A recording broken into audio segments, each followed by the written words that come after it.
Now I wish to reveal to you more about how AI will become commonplace in our near future. Yes, near, like the next 5 years. Business foresees the AI market as perhaps the biggest market ever, bigger than all the current revenue from the internet. Investment funds have poured into it at unprecedented rates.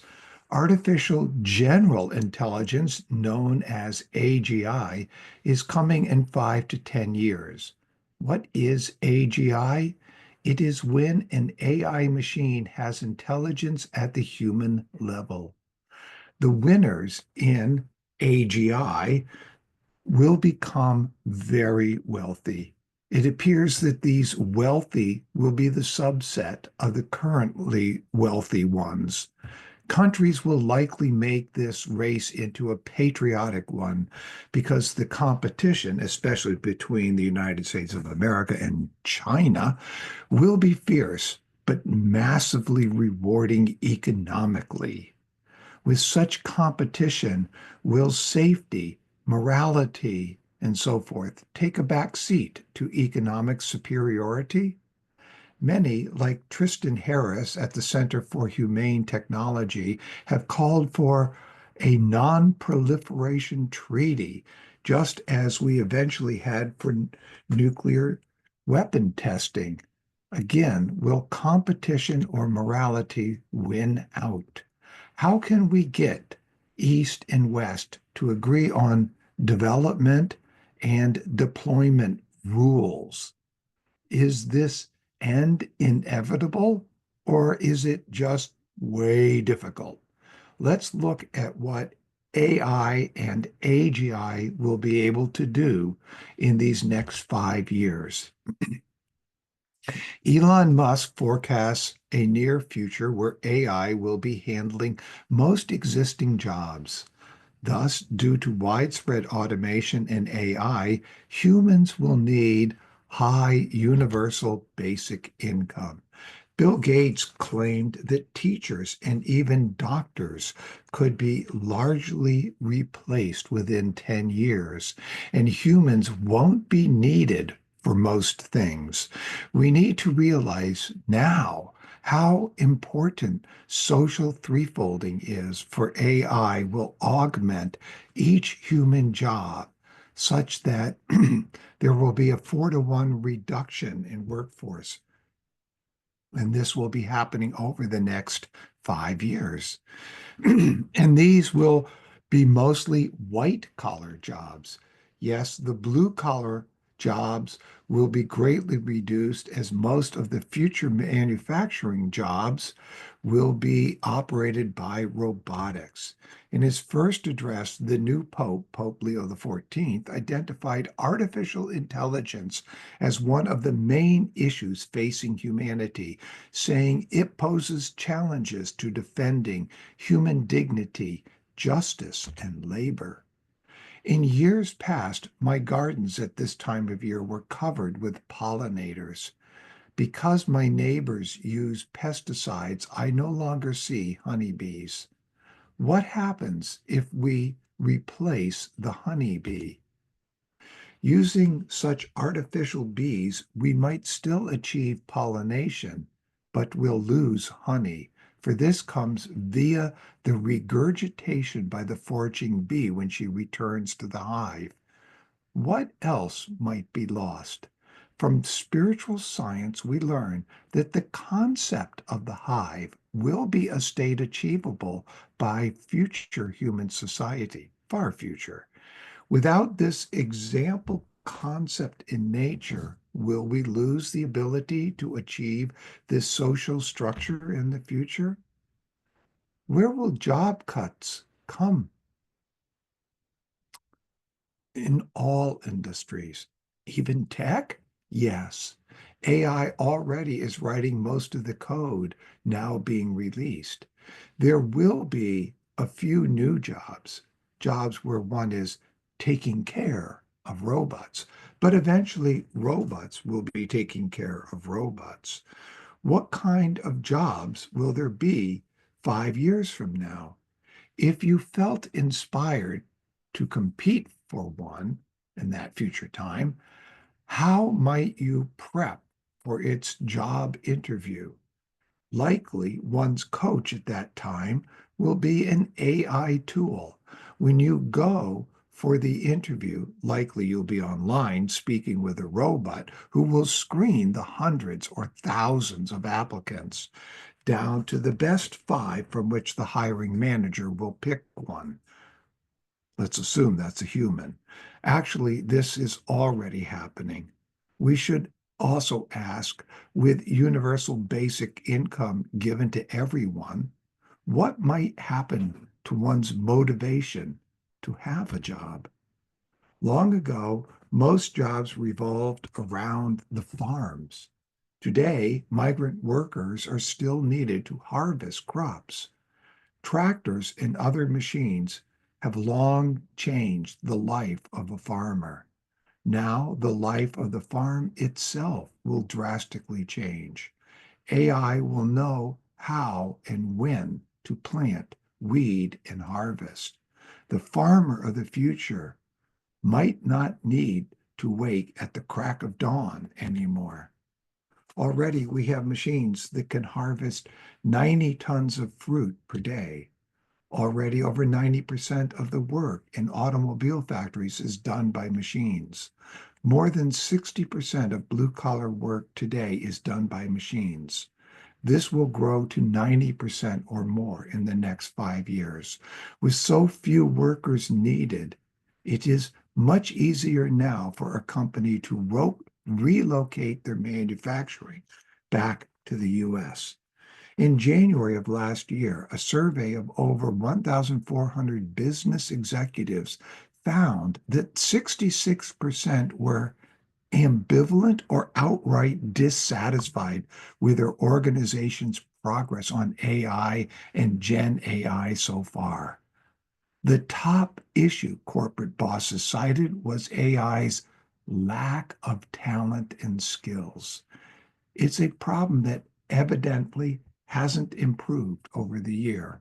Another survey recently found that over 55% of UK business leaders who rushed to replace jobs with AI now regret their decision. It's not hard to see why. An experiment carried out by researchers at Carnegie Mellon University stuffed a fake software company full of AI employees, and their performance was laughably poor. The best AI worker finished just 24% of the tasks assigned to it. In a few years, you may not even need a driver's license again. Cars with AI will operate without human drivers. In fact, you'll likely will not own a car again after you finish using your current car. What will you use your garage for? Some people may not like the traffic jams of the future. Some may opt for the self-driving airmobile. How will all this traffic on roads and in the air safely navigate? Like radar, LiDAR is an enabling technology for autonomous vehicles. It produces an enormous amount of data that must be processed immediately in real time. The AI of such vehicles must be quite powerful. Is the skill of driving a car something you're willing to give up in our march of human evolution? Probably you said yes. What else can we give up and yet still remain human? We commonly think of AI as an aid to writing essays or for finding the best quote. Look at these headlines for accomplishments that AI has already achieved. Some will argue that if we already regulated AI, these might not be achieved for years to come, if ever. Will regulation cost lives that could have been saved? Who regulates? Who makes the rules, the regulations? Who controls and monitors? Do such competing goals lead to a dystopia? Why don't we just let it rip? Oh, yeah, we fail repeatedly whenever there's temptation. Bad actors will create really bad weapons and lead us on into chaos. Can we remove the human and program machines to make autonomous decisions that are moral? Huh. What is moral? Can we ever agree? Tristan Harris said AI is humanity's ultimate test and greatest invitation. Apparently, although he comes close, he has never heard about Ahriman, but he poignantly points out just how significant this point is in human evolution that we are now entering. Just as the mystery upon Golgotha was the turning point of time, this current age that is leading up to the incarnation of Ahriman must rank up there in cosmic importance. And as Tristan states, it is up to us. The gods respect our freedom and will not intervene, even when we make really bad mistakes. More on this next week. Likely, we have all heard of generative AI. It is already at use writing term papers, media articles, meeting minutes, and legal documents. Now comes agentic AI. It refers to AI systems that can autonomously make decisions and take actions to achieve goals with minimal or no human intervention. These systems are not just reactive to input, but they are proactive, proactively pursuing tasks and solutions. They can perceive, reason, act, learn, and collaborate even with other AI agents to solve complex problems. Here are some examples rolling out now or in a couple years. Autonomous vehicles. Healthcare. AI agents can monitor patient data, adjust treatment recommendations, and provide real-time feedback to clinicians. In customer service, AI agents can handle customer inquiries, resolve issues, and personalize customer experiences. And in supply chain management, its AI can optimize routes, predict bottlenecks, and adjust inventory levels based on demand fluctuations. Yes, Rudolf Steiner did indeed foresee these times in the coming of this Ahrimanic intelligence.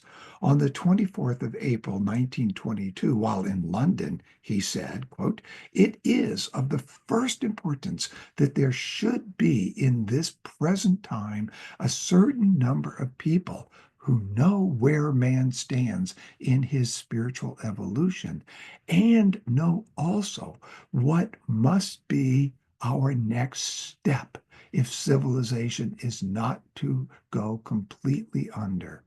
For what is happening today? In speaking to you, my dear friends, I can use anthroposophical terminology and say at once that the Ahrimanic forces, which are at work wherever we think or act on a materialistic basis, are in our day trying to chain us to the earth by gaining possession of our intellect. Just think of Prometheus. They are at this point more powerful. These Ahrimanic forces are searching out all kinds of ways to get access to the souls of men with the object of enticing them to the adoption of a purely materialistic outlook, a purely intellectual understanding of the world. It is on this account important that there should be, as I said, a certain number of persons who know how the evolution of mankind has to proceed in order for us to reach our goal. End quote. This will be my topic for next Saturday. Many of you are feeling fear at this moment, but rather than fear, Paul and I wish to raise our awareness. Okay, so perhaps Michael and his angels will come riding in on white horses and save us all. Let's not worry about AI. We'll all be okay, right? Well, we just heard that there need to be many who can act out of knowledge of the goal of human evolution, not acting out of fear. We need to know where the battle is taking place if we are to act. You have heard now many areas where Ahriman is active.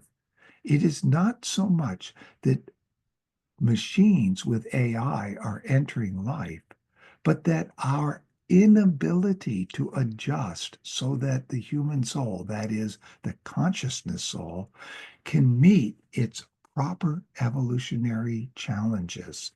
Let's look at modern soul life. According to a recent article in Vox, Gen Z, the younger Americans in particular, feel more lonely and isolated from each other and from society in general than ever before. It is one of the defining stories of the 2020s. Anywhere from two-thirds to three-quarters of Gen Z reports feeling isolated, alone, or disconnected from the world. This now affects how they socialize, date, get married, or find community in general. Are you feeling disconnected? How is this possible in the age of the internet? Tristan Harris, in his April 2025 TED Talk, offered what he called the benefits and the detriments to the implementation of social media. A benefit is that it can give everyone a voice. One known but unexpected detriment is addiction to social media and games. Google is using on-device AI to spot scam texts and investment fraud. Last year, Americans lost over 16 billion to online crimes, with almost 200,000 people reporting scams like phishing and spoofing to the FBI, and many more never reported. More than 470 million was stolen in scams that started with a text message last year. Now, if they could flag romance scams, oh, they do? Great. This past week, it was reported that chatbot Grok often starts babbling unprompted about white genocide.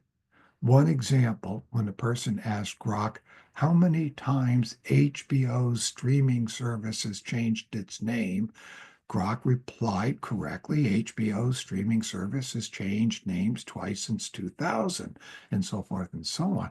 But then it continued, and by saying, suddenly, regarding white genocide in South Africa, some claim it's real, citing farm attacks and kill the Boer as evidence. Many have wondered if this was intended as a form of support for the president's position on allowing white immigrants from South Africa to come to the U.S.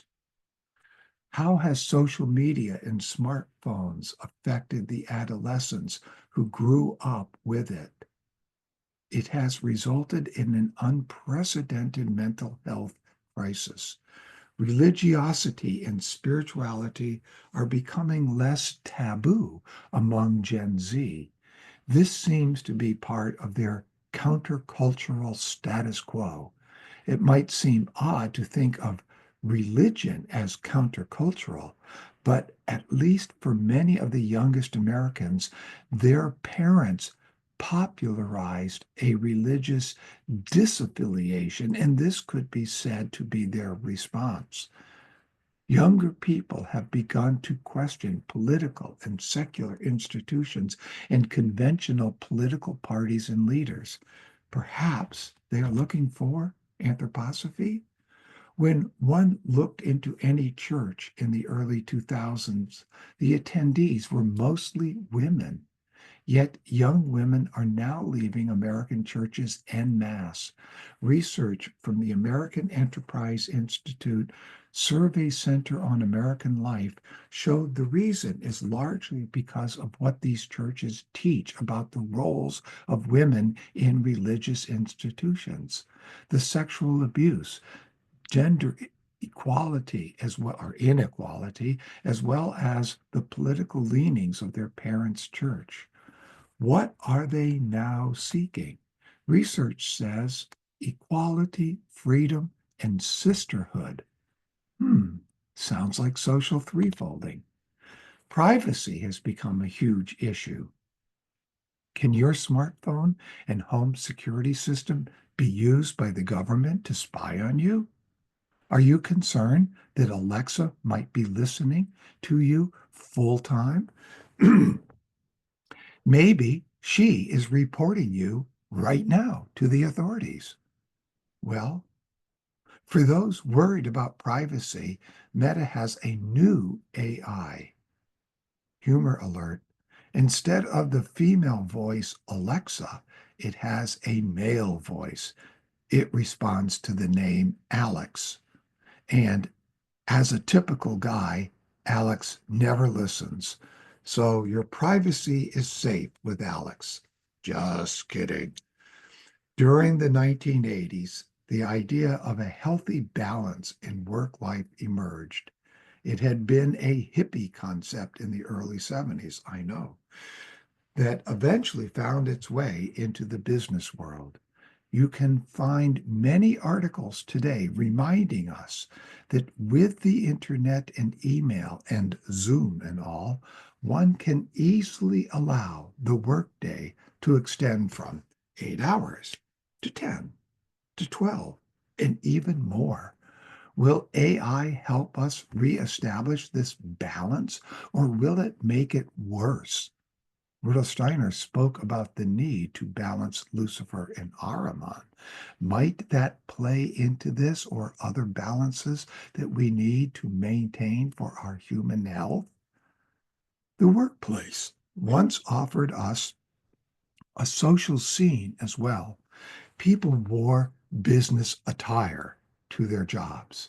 They wanted to look good and found a kind of social satisfaction in it. At one's job, there were many social circles that one belonged to. It could be a coffee club, a workout club, an engineering excellence club, a lunch club, a sports club, and an after work pub club. With work at home, many of these clubs have disappeared from one's social scene. The one result of work at home is loneliness. According to Mark Zuckerberg, the average American has fewer than 3 friends, and the average person has the need for many more.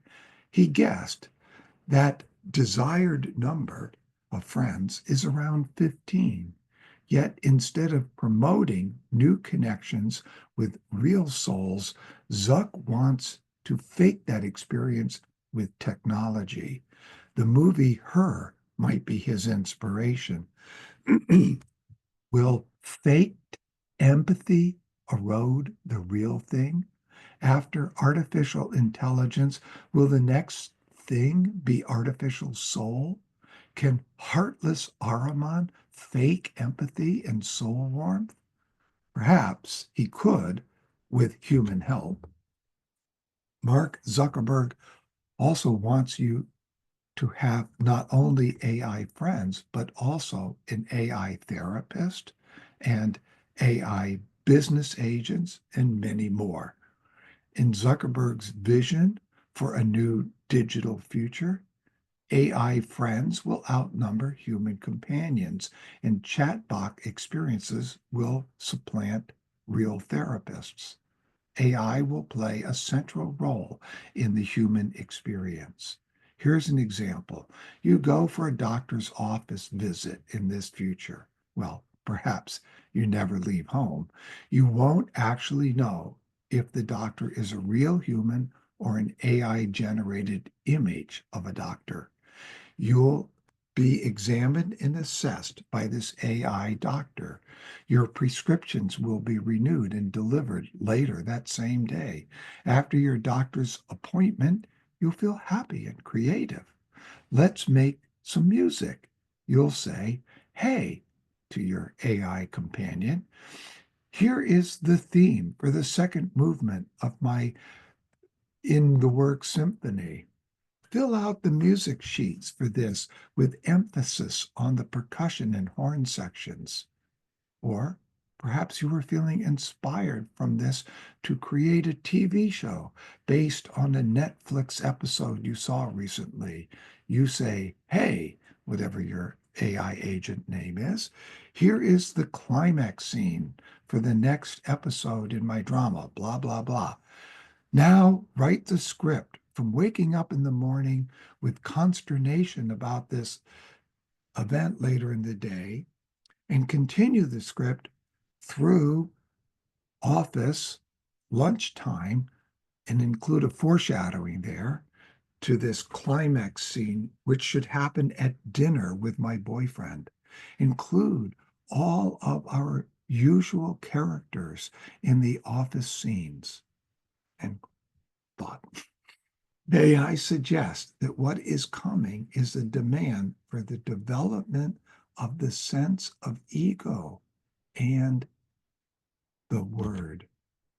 A decline in unhappiness is especially apparent in the younger adults and adolescents aged 12 to 25. Many of them are facing depression and psychological distress. Their rates of these are much higher than those who are just a few years older. A number of cultural forces may be at work that have had a negative impact on life satisfaction and views of society, including declining in person social interaction, increased social media use, and increasing income inequality. The study says the world okay, so that's what the study said. The World Happiness Report in 2024 showed that globally, young people under the age of 30 have witnessed a dramatic decline in happiness since the COVID-19 pandemic. The fall in happiness is particularly sharp in the US, which fell out of the index's 20 happiest countries for the first time since it was published in 2012. Loneliness is our silent pandemic. How can we build new community in this modern world? How far will this go? Each of us has an Ahrimanic double. It has been a part of each incarnation since the fall.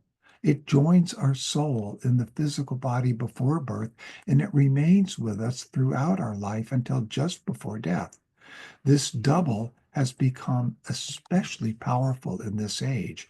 It whispers in our ear whenever we deliberate on how we should make our decision. Rudolf Steiner spoke of these times as having an Ahrimanic device that we carry around with us like a companion. I was bemused by the term, your AI twin, that you see here. When you get a chance, note the use of the term twin in biblical and other ancient mystical texts. Now, time is speeding up. The time between incarnations is shrinking. What we are facing this decade is quite different from our previous decades. We all have that Luciferic voice in us. "I prefer the old ways. I don't like this new way." But we must be Rosicrucian. We must be where the world is. We cannot go transform Essene communities. It will take strength to focus on supernature while technology offers us an easy slide into subnature. Strength we will need to carve out time to be in supernature. Addictions to social media and entertainment already exist. How many here would prefer tonight to sit down and watch a movie or a show than to sit down and study a Steiner lecture or to engage in spiritual exercises? Rudolf Steiner was not against science, nor against technology. Rather, he admired them. He sought to expand natural science across its self-set boundaries into spiritual science. When a science teacher is hired by a school, such a teacher should already have warm interest in their subject. Never should it be someone who hates the given subject to be hired to teach it. As John Davies said, every field needs anthroposophy working within it and working within it with warm interest. On television, the Murderbot Diaries is playfully exploring what it means to be a machine with consciousness. Meanwhile, in courtrooms, labs, and tech company boardrooms, the boundaries of personhood and moral status are being defined for machines, machines with harmonic intelligence. AI systems are being fine-tuned to appear more sentient. The AI tool Claude is designed now to be emotionally expressive. It will disengage from conversations it finds distressing and no longer gives a firm no when asked if it's conscious. Instead, it muses, that's a profound philosophical question without a simple answer. If AI is deemed to be sentient and conscious, do we then need to give it human rights? Huh. In GA 178, The Wrong and Right Use of Esoteric Knowledge, Lecture 3, Steiner says, the point is not what is going to happen, for it certainly will happen, but how it happens, how these things are handled. The welding together of human beings with machines will be a great and important problem for the rest of Earth evolution. He goes on, I have often pointed out, even in public lectures, that human consciousness depends on destructive forces. During public lectures in Basel, I twice said that in our nervous system, we are always in the process of dying. These forces of death will become stronger and stronger, and we shall find that they are related to the forces of electricity and magnetism and to those forces at work in machines. Hopefully, you all know about the Mystech conferences. This year, it will carry this conversation we're having much further. It will be August 7th to the 10th and will be entirely online. And look at this lineup of speakers. Wow. Some of you heard that we were trying to get Gigi Young to be a speaker. We did try. And at first she agreed, but then later, unfortunately, she felt that she had to withdraw. Back to the so-called benefits of AI. Many expect that AI will be able to eliminate all illnesses. If all diseases originate from a microorganism being that is in the wrong place in our body, AI could certainly figure out how to treat every such illness. Imagine a time with no suffering from any illnesses anymore. Now recall what the Buddha said about suffering. Will AI provide a physical alternative to the spiritual Christ to become free of all suffering? The company Neuralink reports that their brain-computer interface has enabled an ALS patient to now be able to speak. They also report a paraplegic can now walk and uphold things using just his mind. And you see other examples here. Where will this go? We'll address this more next Saturday. Now, is illness suffering? Is suffering itself bad? No. So said those who truly understood the impulse of Golgotha. No, illness is not suffering. Even if men cannot yet understand what the spiritual life streaming in with Christ is in reality, in the future they will learn to understand it, and they will know that one who lets himself be permeated by the Christ impulse, into whose innermost being the Christ power draws, can overcome all illness through the strong healing forces he unfolds from within himself. For Christ is the great healer of mankind. Rudolf Steiner could see very well where science and technology were headed and their role in evolution. Steiner foresaw computers and AI, calling them machines with an abundance of harmonic intelligence. He said we would have this by our side like a companion. Smartphones? He adds, a bit more than 5,000 years ago, we were entering Kali Yuga, the Dark Age. Lucifer, the light being, had his incarnation in China to lead us through this dark age. This was both a blessing and a curse. Many an initiate worked hard to mitigate this Luciferic impulse from their tribe's culture. Today, we face a similar situation with the incarnation of Ahriman. Perhaps we could say in reverse. Other than from Rudolf Steiner, we have very little guidance on how to face this incarnation. He did not shy away from describing their danger for human evolution. 100 years later, we are now in those times he foresaw. Are these the most difficult of all times? To partially answer the question of why now, I would like to read this quote from Technology and Art, GA1 275, and this is from 28th of December 1914.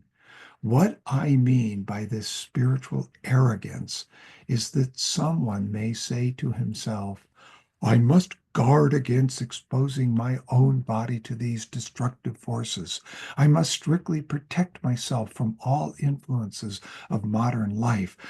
Retire into a sanctum with the right surroundings and walls painted in the right colors suitable for my spiritual sensitivity, so that none of these accessories of modern life may come into contact with my bodily constitution. End quote. The last thing I want is that what I say, this is still Steiner, should have this effect. All desire to withdraw, to protect oneself from the influences of unavoidable world karma emanates from weakness, but it is anthroposophy. Sorry, but it is anthroposophy alone that can make the human heart and will vigorous enough to develop the force which arms and strengthens us in the face of those influences. Any kind of advice to withdraw from modern life or to engage in a sort of hothouse cultivation of the spiritual life should never find favor in the sphere of our movement. In this, end quote, in this, I hear a very Rosicrucian tone. Said differently, we cannot oppose these things. Though they bring nothing spiritual, we must of necessity experience this time of machines, airplanes, computers, and other inventions. But these times bring a kind of death of the soul. We cannot oppose them. We must gain a living experience of them. Again, more on this next week. Today, we have heard about AI, about a cold, lifeless form of intelligence. It is the delight of Ahriman that we are helping him to prepare for his incarnation. We found that AI will change humanity and our experience of life. Rudolf Steiner, in foreseeing this necessity of evolution, called for us to develop not only freedom in our thinking, but also warmth in our thinking. Hearts begin to have thoughts. Does the coldness of AI alert us to our inkling that there is more to human thinking than this cold, dead thinking? Will it stimulate us to become yet more human? So you chose to incarnate into very challenging times. Can they get any more challenging? I suppose that they can and will as we step closer to the actual incarnation of Ahriman. I'll add my opinion here that Ahriman will continue to prepare before actually incarnating. For example, brain computer interfaces. He will want to have a body that has a significant portion of it mechanical and has its intelligence augmented by AI. By the time he incarnates, there will be brain computer interfaces to connect with artificial super intelligence. I put this incarnation to be when Mikael is done with his term as the time spirit and Arithiel has taken over. That will be about 2233. By then, such things will be normal. Then Ahriman can appear without being noticed. And now back to you, Andre, to moderate our Q&A session. And thank you all for participating.